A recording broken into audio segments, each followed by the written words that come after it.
everyone. So today we're doing our fifth hangout. It is myself, Julie, Hannah, Lauren, and Brandon. Today we're talking about a lot of tools. So we're going to go ahead and get started with the first tool, which is Book Wizard from Scholastic, and I shall show you my screen.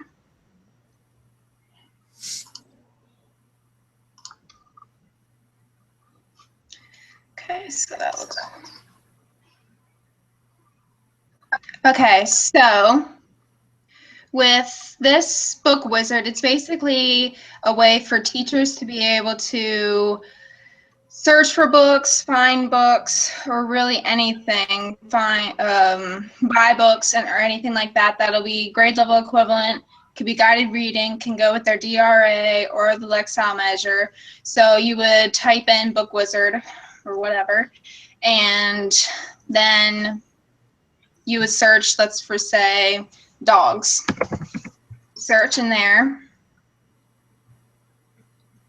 and it comes up with the big red dog, and it'll show the interest level, it'll show the guided reading level, the genre, and anything like that. And it also has how much it would cost paperback for any of these. And you can also find books that are like that. And on the side here, you can see that you can find different books for different grade levels, because there are 2,343 for this one, technically. So let's say we're in the K through pre-K to K right now, which has 1,123. You can change the grade level equivalent, the DRA, the Lexile measure, anything like that back. So, and also once you're on this main different book list, so you can find Thanksgiving books, you can find election books, immigration, so on and so forth. That you can sign up for a newsletter. Same with teachers can sign up for a newsletter. So this is basically a very good for teachers who want to buy their students and so on. And it's also, you can get it on your mobile, so you can order things on your mobile as well. Okay.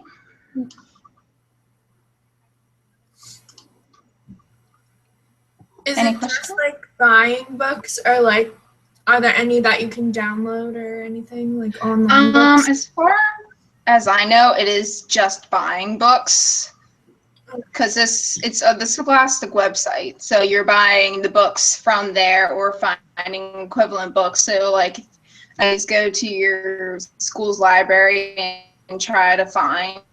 That's true. That's true. But I feel like if you need a certain amount, it might be better to just buy it on here. Yeah. Is there like a yearly fee to be a part of it, and you can get like discounted books or anything? Like, is there like a teacher? I guess it's like for teachers, but is there like a group rate or something that teachers can get? There is a sign-in, which I'm pretty sure it's free. I didn't sign up for one, but it is free as far as I know. And the books are at a teacher rate if you sign up as a teacher. So you get them at discounted rates, because you are most likely buying them in collections. Okay. Does it have any like guided like worksheets to go along with the books or anything? The whole entire Scholastic website, there are student activities that you can buy also, and there's other things that you can buy, but to go with the books themselves, not that I know of. Okay.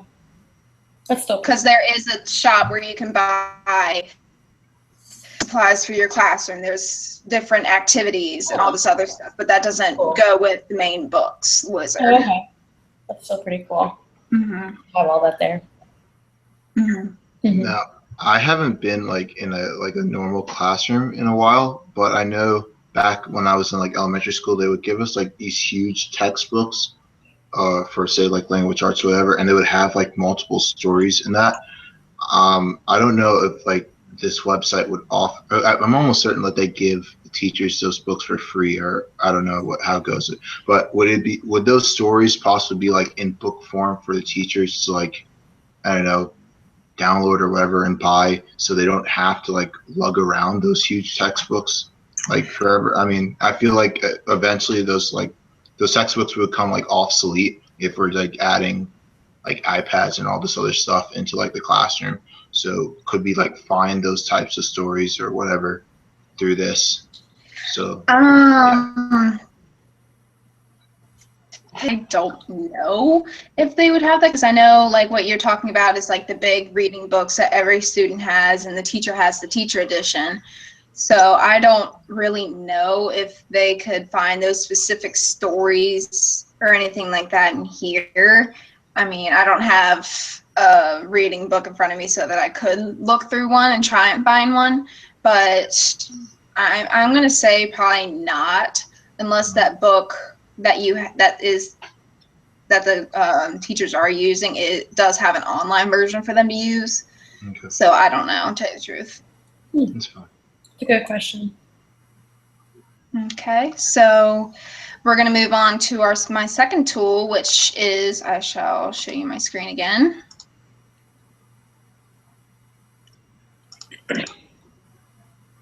Which is the CAST Science Writer. So the CAST Science Writer, basically, it's a way for students and teachers or whoever else wants to use it to write up their science reports. So it is free. You can create an account on here, and I just made a tester project. So clicking on that, they can have their research question here, the introduction, the methods, results, conclusion, and so on and so forth. And there's even, let me click on this. If somebody's questioning what to do, there's a hint, and it's a little. Write a question that represents what your research is about. A question should be clear. So it would do that. It would have something pop up, and students, whoever is writing on here, they can do a draft, then they can revise, and they can edit for all of them. So they can do it for the actual report as well. They can print their report out, they can email it, and so on and so forth. And if they're also having other questions, there's also other examples of the report, but I don't know if it'll show up for you. No, it won't show up. But basically, they would click on this and it would give them an example of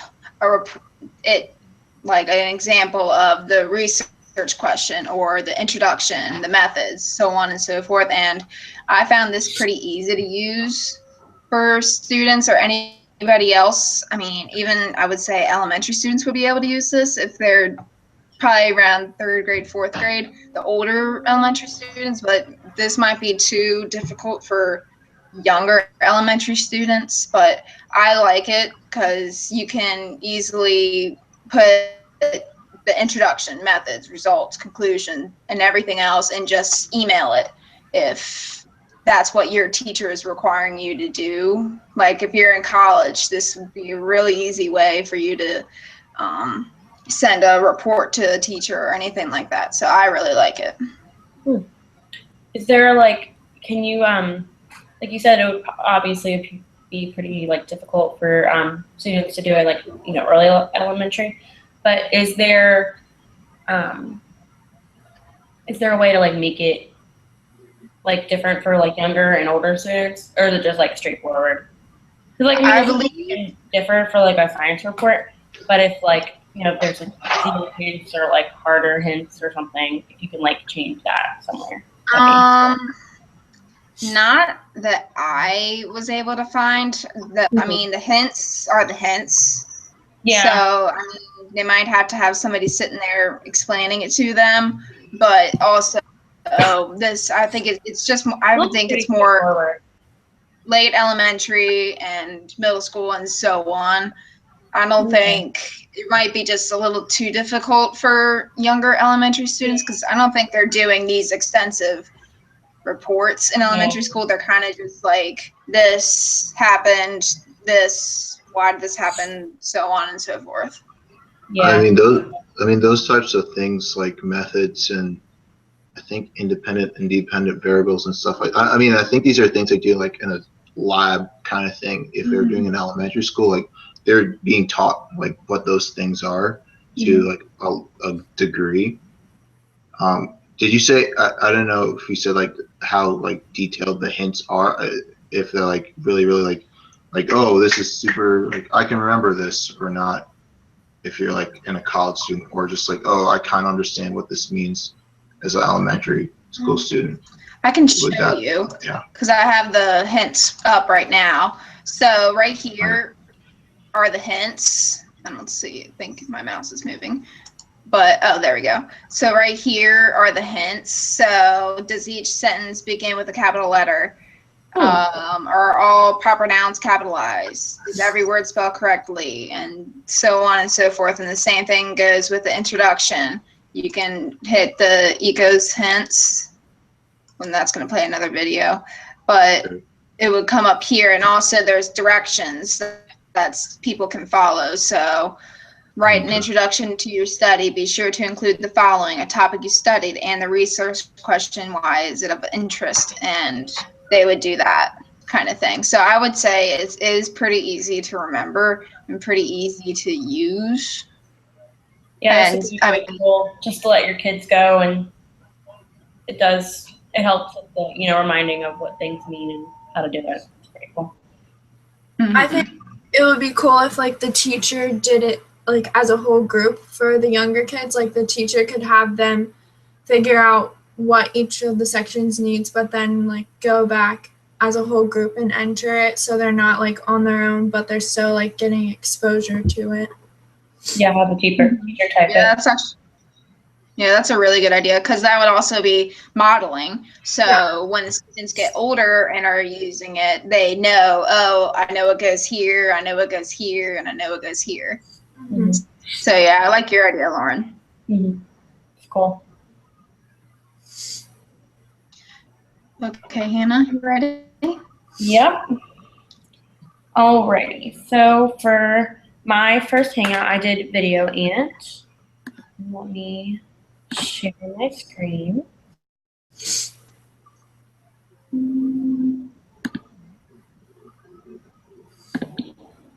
Show you guys.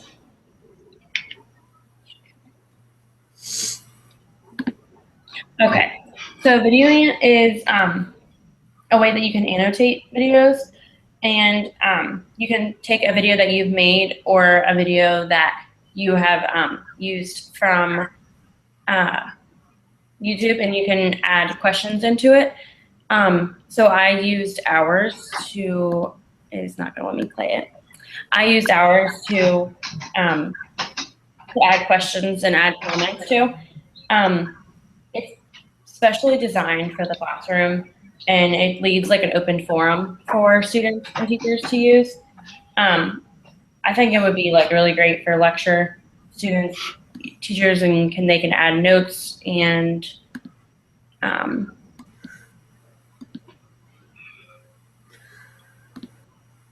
let me go back. Oh no. Hi. Sorry. Well, I don't know what's happening.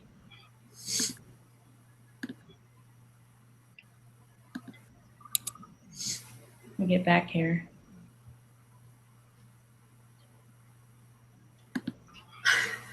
I don't know what's happening. Oh my gosh. What are you trying to show? I'm trying to go back. What can you guys see right now? Your video. Okay, well, I'll just stay on there. I can't get back. So I definitely think it would be really great for lectures. Instructors can add notes and questions to the video as like the students are watching, and they can follow along as like an online lecture. I also think it would be like a really cool thing for class group discussion. The teacher can paste a link to like their Ant account, and the students can use the link to add annotations. They can add their own questions. Like each student can add their own questions and comments as the video is playing. which is, I think it's really cool. You can have a discussion while the video is playing, and you can, have your ideas fresh in your mind. All the annotations will appear together on the screen, which is really cool, and you can duplicate them and make them like different versions for specific students or groups. And you can make it, your questions easier or harder, or ask them in different ways for, specific students for their needs. And then you can also use this for like an assessment. Students can make a video as like their assessment and show what they've learned, and the teacher can make notes and corrections on it through the annotations. It's definitely great for independent and active learning, working with real world applications, and it keeps students engaged into the project or the idea that they have. So did you find this to be kind of an easy thing to use, or was it more? Yeah, I wish I could show you guys. This work, the Video Ant works on my Safari, and my Hangout works on this. So it's like, can't really show you, but it was super easy. All you do is click on the screen and you just type in your title and the comment, and it just adds up right there. And as the video is playing, it was just showing up and like popping up, and then you can see it. And each student, they all line up on the side of the screen, and you can read them and save them, and it was really cool. So is it kind of like and ask questions like how we are during this? So that's what I had to show you guys. So is it kind of like in like some YouTube videos, you can like subscribe now kind of thing? Exactly. Okay. So I'm pretty sure yeah, they probably use something just like that to do that, or if YouTube has a system. But it's pretty much that. And I thought it was like really cool that students can log on and like add comments and suggestions and like discussion topics while the video is playing, and then afterwards you can look at it and see like during this time the student said this. And I thought that was just awesome. And then that'd be really good for like if they have to watch a video at home, like as kind of like a homework type of thing, or kind of questions and little discussion questions that they should think about when they're watching the video, and they can answer to them once they watch the entire video kind of thing. So yeah, that'd be really cool for really any classroom. So and you can even do it like while in the when you're actually doing the lesson, having the students like you pause at a certain point and then you discuss the little pop-up question that's comes up, and you can like take notes on what the students say and kind of thing. So like you can like wait and see if you get like 3 comments and then stop it. Yeah, and it has the exact time, which is I think is also a really cool thing, because you can you're like when you have that question, what's happening during the video. So you can just either answer your questions on yourself, or the teacher can easily find, what their student is like talking about and answer their questions appropriately. I like it because it sounds like something that like any teacher of any grade could use, and like I'm early childhood, so it seems like a really good tool that like I could even use in like a kindergarten or first grade. Yeah. And I feel like you could use it even if it's like a tool for your students. If if you're going to do early childhood, and if you're doing a kindergarten class and they can't read like exactly what you're saying, but you can add those in for yourself so that I really want to discuss this and make this an important. So you can use it for your organization, for your own lecture and your own lesson, no matter what grade, which I think is it's really cool. Kind of like in your books. Like I've noticed a lot of our teachers saying like you can put notes at the bottom to remind yourself, oh, you want to discuss this at this point, or discuss this at that point. That'd be a really good tool to use when you're watching certain videos, especially if they're a little longer, to like pause here and discuss this kind of thing. You can also use it with screencasting, what we use to make our fraction lesson. It'd be because you can upload that to YouTube, and you just pull that from YouTube, and then as you're teaching like a lecture, if you were to do like one at home, or like a substitute lesson or something, you leave that, and then you leave that for there's just so many possibilities you could do with it. Now, is this like for I'm thinking for like if the students could use this as I don't know if he said that they can use it for more so like projects and stuff, or like a presentation. Do they have the same access to the tools, way of editing the video as like a teacher would? So I don't know if that's a good setup or not. from what I saw on there, when I was playing with, obviously I couldn't be the student when I was playing. I was, when I was messing with it, I was the teacher. But I saw you can have like student accounts, so they can't like edit, as in like take away a comment that's there, but they can add one, and they can. I think they can look at theirs only, but I don't remember. But I don't know if they can't like edit, but they can add their own comments and, just like, see when they made their own comments, I'm pretty sure. So they can't take away anyone else's because it's not theirs. So, yeah. So that was my first Hangout. And then I have another one, and it's called Web 0.20 from Discovery Education. And it is introduces new ways for teachers to present and share valuable information in their classroom, as well as with their other teachers, their coworkers, and their colleagues, and teachers and students and parents and all that good stuff. So it's pretty much a place with resources that you can use.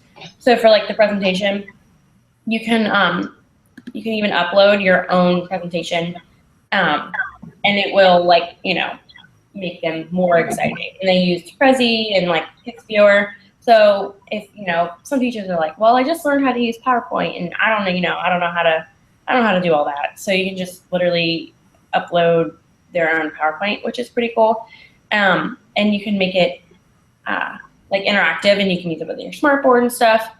And you can also do like video tools, which is pretty much like making an animated lesson and bring it to life, obviously, as what it says. And then you can put polls and quizzes, which is really cool. So it's another kind of like video. And then this is like apps that you can get onto your phone that you can have real life survey experiences, and you can do like emailing and conference calling with like, your parents and stuff. And then this is also, this is like you use your voice to organize your day with like voice commands and stuff. So you can just organize your day because you got a busy day ahead of you. And then there's communication tools. They use, which I thought was pretty funny, they use Google Docs, which is what we already know works very well for being able to share documents and everyone being able to edit and stuff. So they offer that. They can do like desktop sharing and another like, smartboard stuff, and Creative Commons, which is another thing we had looked at. So it's just a lot about a bunch of apps and resources that are easy to use for teachers. And then these are other, like programs and websites that teachers, they have seen that teachers needed or used very well in the classroom. So I feel like all of those are just, there's endless possibilities with all of those resources and stuff. I can get back in here again.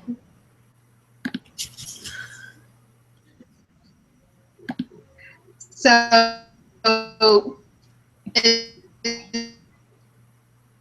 is their PowerPoints, a Prezi, or something like that that saves on there, or is it kind of like you put it in there, you can save it yourself?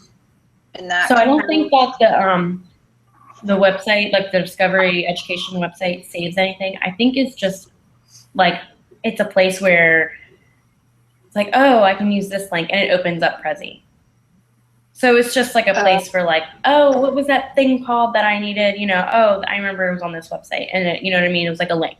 So it's just a bunch of like resources and stuff to just use and, use throughout your day and make your lessons, more interactive and stuff, and kind of like applications for your computer, kind of like how Lauren, with the little, like the fun tools that Lauren had last time. Yeah, that's nice because there's so many different websites and different Yeah. things that And I feel like they teachers organized can it use. so well. So having it all in like one single Yeah. website, you're clicking on thousands of websites Mhm. out. Oh, I can use this or this and this and this kind of thing. So yeah, that's really a good resource for any teacher Mhm. to use for any grade. Yeah, definitely. Like, I mean, we've been introduced to so many different tools and, online, resources and stuff. But I mean, I'm just amazed by how many more there are out there. And I mean, that website alone had like 20, it's just crazy. And then also, I mean, that website has stuff on their website I didn't really look into because I was really wanted to look at the tools that it offered, but that website's also pretty great for resources and fun stuff like that. So this really just shows like the sort, like what the tool is and the link to that. And Yeah. does it, I don't know if you mentioned like, can you like comment to say like, oh, this was really helpful, or I like, don't see anything like that. on like But Reddit or something? when I'm doing a little bit of research, teacher reviews, I think it's like called like teacherreviews.com. You can almost find anything, and I always look on there because I'm very curious to see like how teachers really do like it. And so I'm sure if you look on there, they will have an abundance of like articles and blogs and stuff about like all of those programs and stuff and how they do it in their classroom. I'm always interested to see how like different people do it. I mean, I'm always about extra help, but like I always think like I want to find something that I'm interested in and would enjoy teaching, and at the same time the kids would be like interested in having fun doing it. Yeah. 'Cause I know I hated doing something that like obviously the teachers had no interest in. They just put it together because I guess They it's had part to. of their job. Yeah. Yeah. Job description. Well, I feel like the video tools and the presentation tools will definitely be like the most, like beneficial for the student teacher interaction because you can like make, those interactive videos and polls and quizzes, like, having a quiz that doesn't require like super, quiet and pencil and paper, it's obviously inviting to any student. So those were my two favorite. The other stuff is just extra for the teacher themselves, but the other ones were just, that's really what's going to get, your students engaged. So, yeah, there are those. Lauren? Okay, so I had two tools also. The first one I had was paper.li. It's an online newspaper creator, and it allows the creator to use content from like many forms of social media, so like Twitter, Facebook, YouTube, and then you can customize it to like fit the needs of your audience, like how you want to present it and make it appealing to them. And then you can also so that way you could choose like if it's for a professional reason, like you can make it look really professional, but if it's for like say a classroom newspaper, like you can make it look really fun and inviting and exciting for the kids. And then you can promote your paper through social media. So like if you wanted to email it to students or families to give them like more information, or you could like post it to your class Facebook or web page. And it also like is able to be used on a PC, a tablet, or even a smartphone. So it allows you to like schedule an update for like it'll update the articles anytime like you schedule it for. And then whoever subscribed to it, so like I would recommend that your students and their families are subscribed to it, they will get an email saying that it's been updated. So when I was looking at it, like one thing that I don't like about it is it's like you basically just go on and type in a keyword. So like I typed in education and it pulls all these articles for you. So like you can't choose like grade level. So it's not I don't know that I would use it. Like, I might send it more to families, and like it's kind of just like stuff from all over the education world. Like, it's not really, I didn't really think it was stuff that really pertained to like elementary schoolers or anything. So, yeah. Do you have to subscribe to be able to get those papers, or because I remember like New Stila, the last one we did, you had to kind of subscribe to be able to see the whole article. So do you have to subscribe to see the entire article for this website? So you have to create an account, and then like it'll make a paper for you. Let me see if I can pull it up.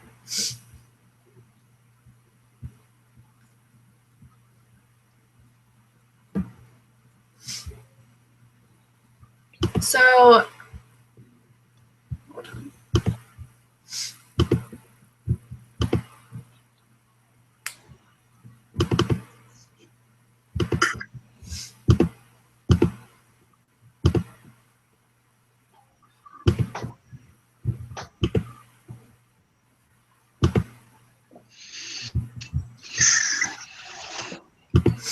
Is it on there? Did you hit screen share? Yeah, it says it's screen sharing. Okay, wait. I got it. Is it on now? Mm-hmm. Though, but that's fine. It is. Yep. Okay, so this is my friend's account, but so like if you type in education, like it'll just put together a little newspaper with all these different articles, and like you can delete them and pick and choose the ones that you want to use, but like you can't go on and find your own articles to put on there. So Okay. I'm not really sure like how much I would actually use it in the classroom. I feel like it's just for like leisure of the teacher. Yeah, it's Like keep up with to date, I guess, with the education world. So Yeah. nothing. Okay. I mean, for like teachers to use, but not necessarily like to make their own and like share it to all their students or anything. that makes sense. Well, Okay. So yeah, you mean yeah. I would think it would be a little better if the teacher was able to like add upcoming of their school or their classroom or this kind of thing. So like being able to edit it. That's what I thought it would be, but it's not. So like, I don't know. I just don't know that I would end up using it in my classroom. But you could like make one and have the students research on your newspaper. So like you can choose the articles that are on there and not you can choose which articles you don't want to include. So then the students could go on and like use that as researching, and you have already kind of pre-approved the websites. But Well, that's true. That's pretty smart. Mm-hmm. Yeah. So yeah, that would be a good tool for that instance, but still, I mean, you'd have to read all the articles to make sure they're age appropriate and all this other that they don't have inappropriate photos and all this other stuff. So I mean, that is kind of adding more work to the teacher's job instead of having like certain grade levels, like I need a K through 1 level of high school through college level. It would be next silo like that. So guided reading levels, whatever. So it would be a little better if it did have that, but it is a good resource, I would say, to just know, I can find all these articles about a certain topic.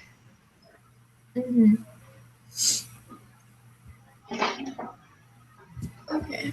So my next tool is the CAS UDL Exchange, and that's what we did our lessons on the other day. So you can browse and build lessons and resources using this website, and you can also share your resources with other educators. It's all centered around the UDL, Universal Design for Learning, and so it wants to like reach a variety of learners in a variety of different ways. So like one thing you'll notice over here is like it'll play the page for you, so that like students who are hearing impaired, like, or teachers or anyone who's using this website would be able to benefit from it as well. So it has 3 different options. It has UDL resources, UDL lessons, and UDL collections. The UDL resources, with those, you're able to browse this section and find videos, activities, and websites that other educators use or created.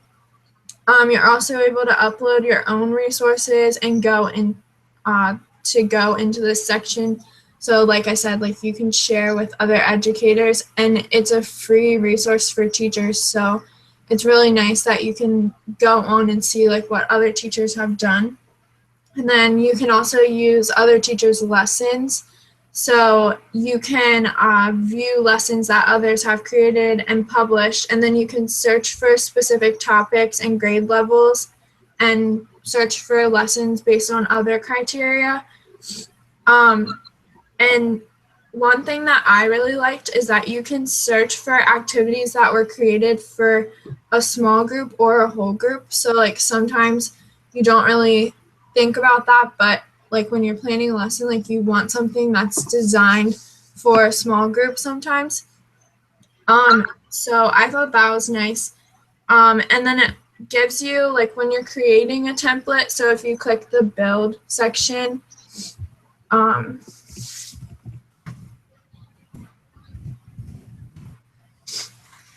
it gives you the lessons, like it tells you exactly what you should put in your lesson. And it wants you to put the description, the prerequisites, so like what do you want the students to have known already, and it tells you like all that stuff, and it also aligns it with the Common Core standards. So I thought that was nice, like you can go right in here and align it with a standard.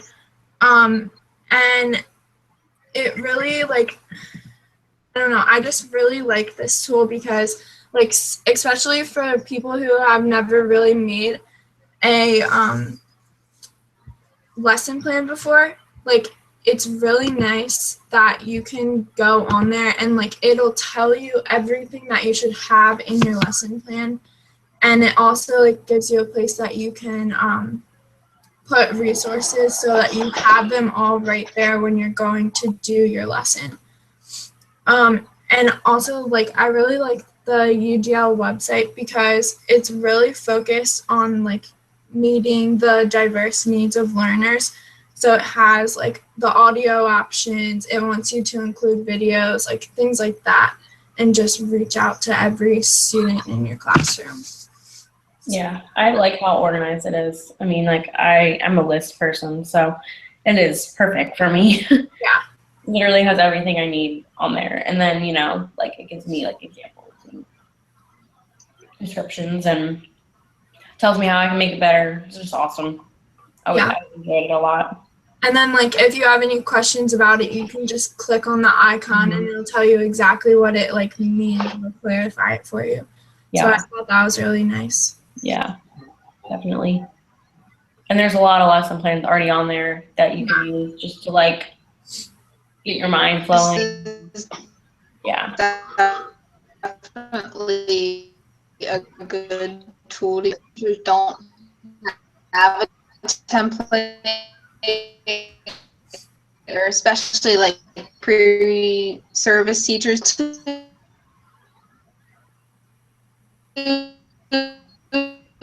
teacher's lesson, so you can get our lesson, like kind of make it my own or edit it so you're a good idea.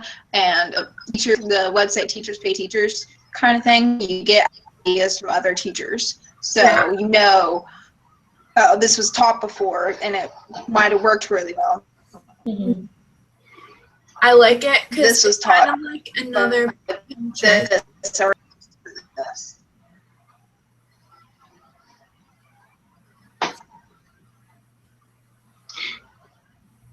Hello? Sorry, I thought I lost connection. But yeah, I enjoy it. Obviously, we used it for some of our projects so far, and I honestly didn't really know how to make a lesson plan. I've never made a lesson plan before because I haven't really gotten to that point of like internships and stuff like that. But it was really, really simple just to get going. Just looking through, like, yeah, obviously, like you guys said, it shows like hints and stuff like that to help you like understand what exactly they're looking for in this section, and how you would like show that in the classroom, or what you would be like focusing in on in that particular section or whatever. So I really enjoy it. It's really simple for me to understand. I'm a pretty simple person, so yeah. And kind of like what you were saying, Brandon, I mean, I have written lesson plans before and using a certain template, and this is definitely a lot, I would say, easier to use because it does explain, oh, you put this here, you put this here, you put this here, and kind of thing. And you can add so many details. You can add, you're doing this first and that first, and so on and so forth. So it's just, I think, a simple way for teachers to write lessons. And they can make it as explicit as they want to. Mm-hmm. I agree. Definitely. I can see myself definitely using it for a long time. Brandon? Alrighty. Well, my first tool is called TouchCast, which is really similar to the Video Ant tool that we talked about earlier, where you can create this interactive video through webcam, iPad or tablet, whatever, and you can mix multiple web content to have the students interact while the video is still playing. So I'll just switch over.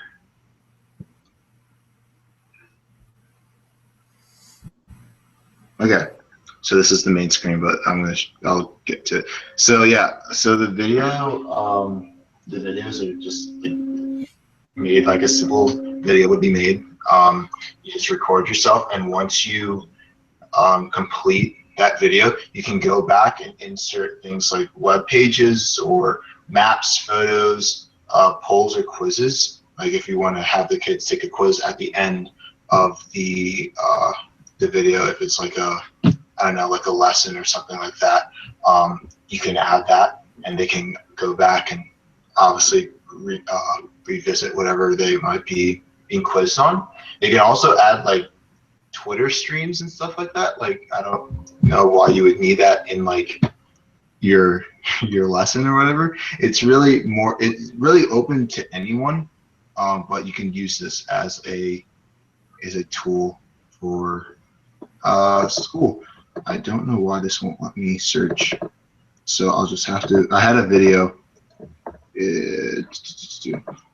So this particular teacher did a video for her like outdoor education course. I think she was doing. I forgot what grade it was for, but she presented it like a newscast, like it was like breaking news or whatever, and she was just going through the rules and stuff like that, and she threw in some pictures just to make her video seem a little bit more interesting. So.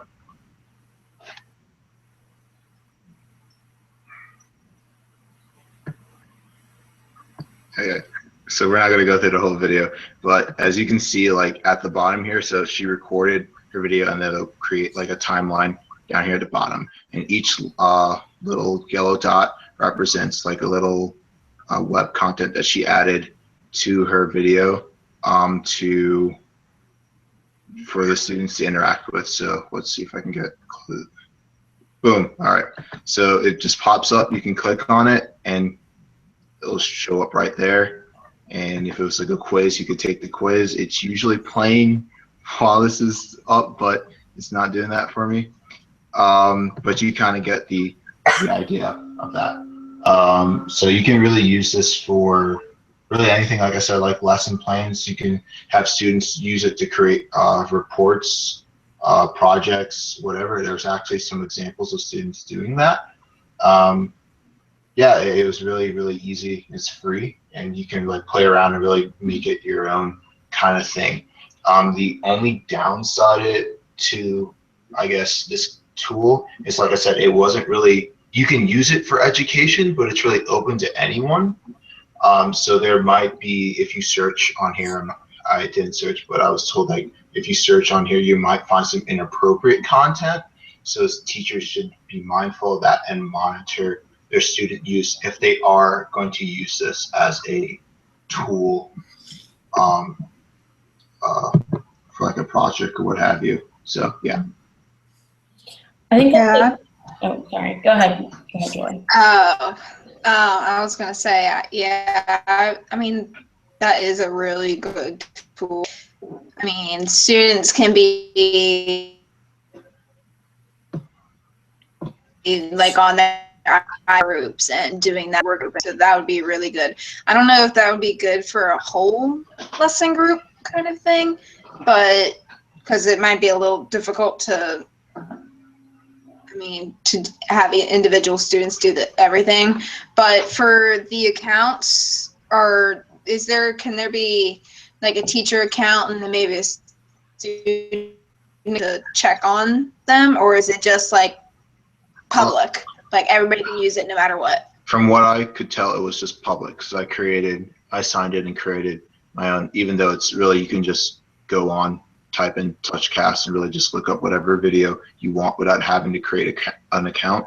But from what I did when I created my account, it just seems like it was just open to anyone, which is why it's a risk dealing with some inappropriate content.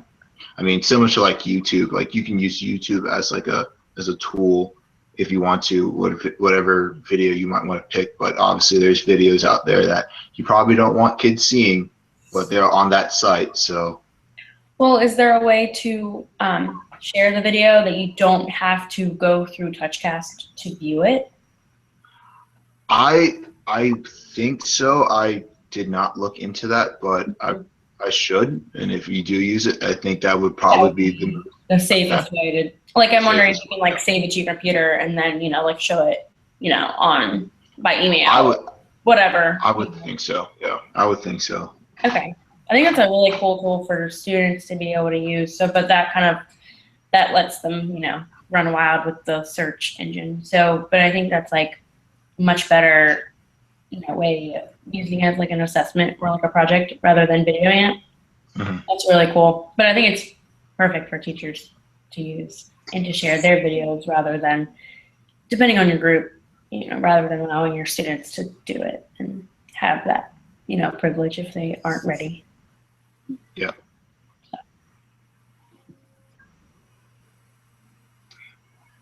All right. Well, more used for maybe older elementary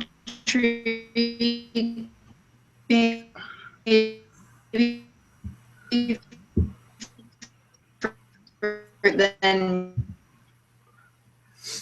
could you repeat the question? I didn't get any of it.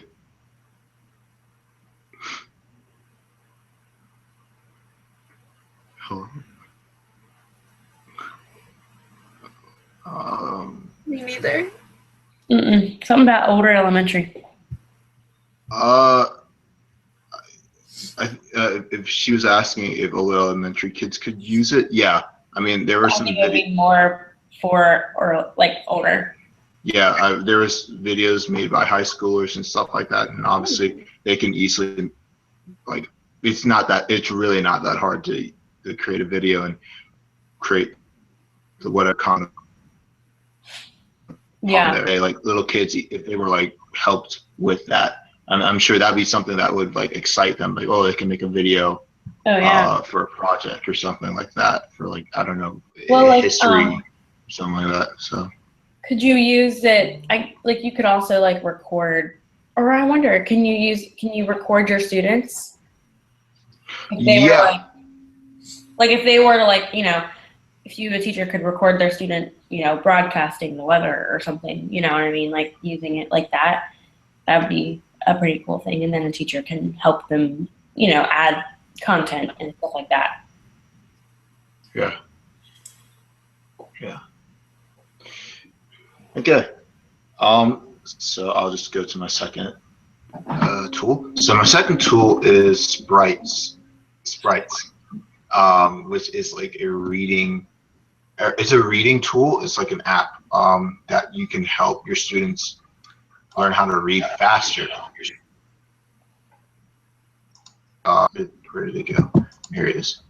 So the actual website, because like I said, it was an app. The website doesn't really have that much to show, but this little thing right here is like a great example of what the actual app would look like. So you can download the app to your actual desktop and apply it to whatever reading application you're using, or you can download it to an app. And there's two apps I found.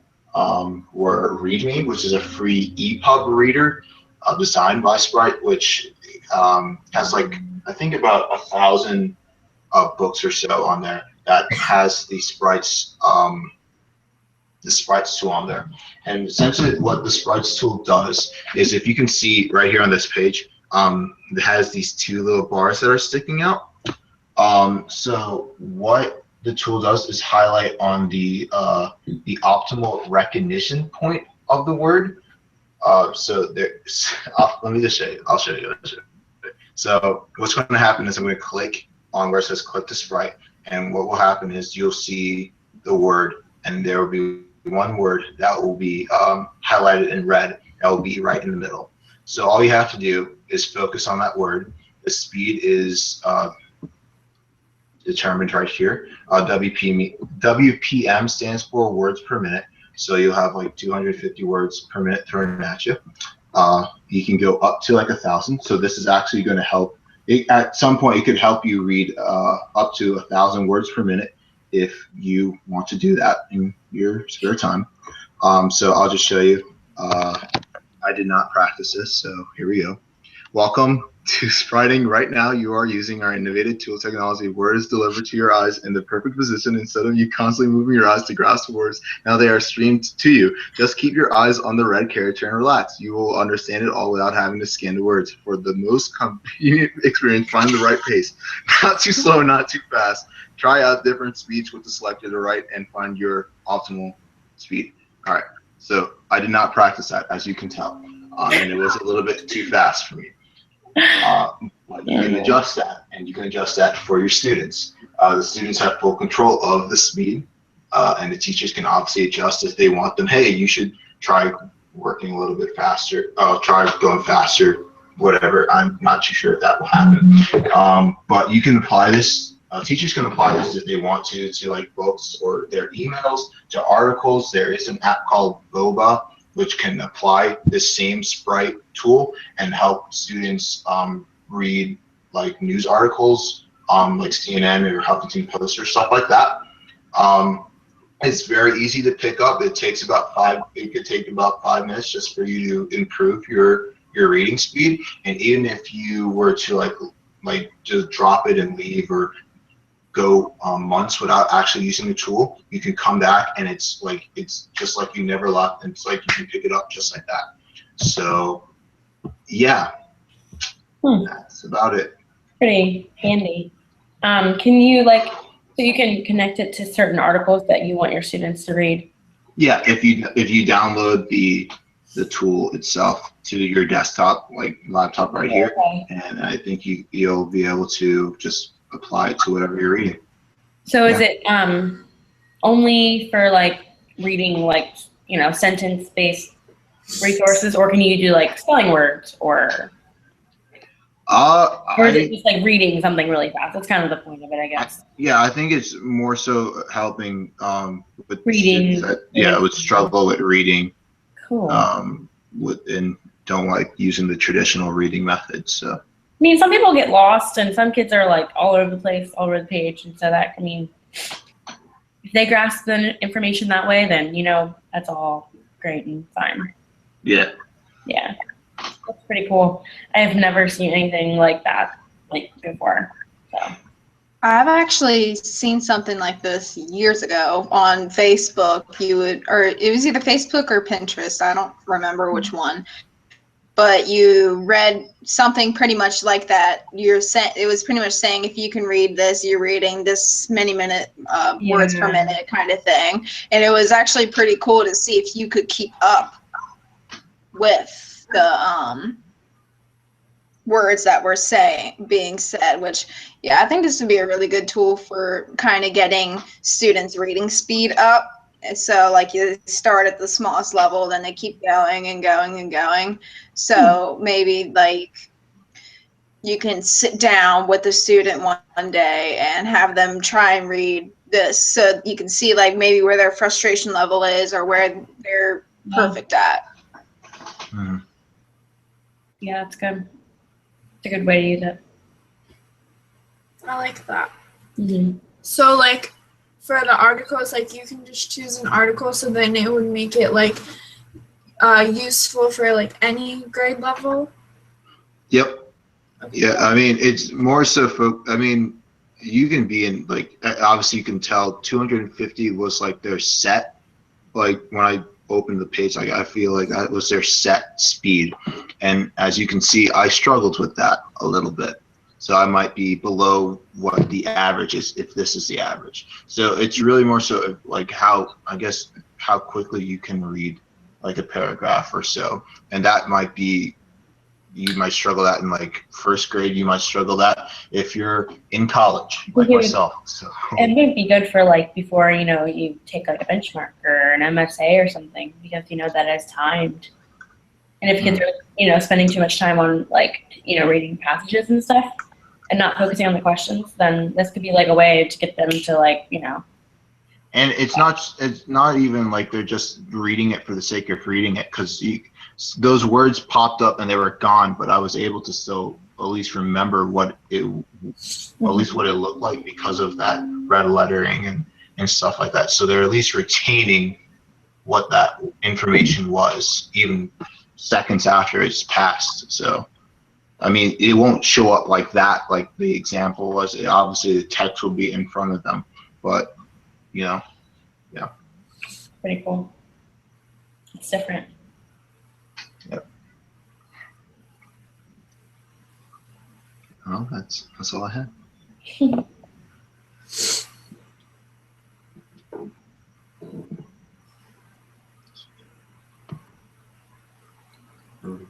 Well, I think so. that concludes our. Is everybody? Okay, so this is the end of our hangout. Thank you for watching. So.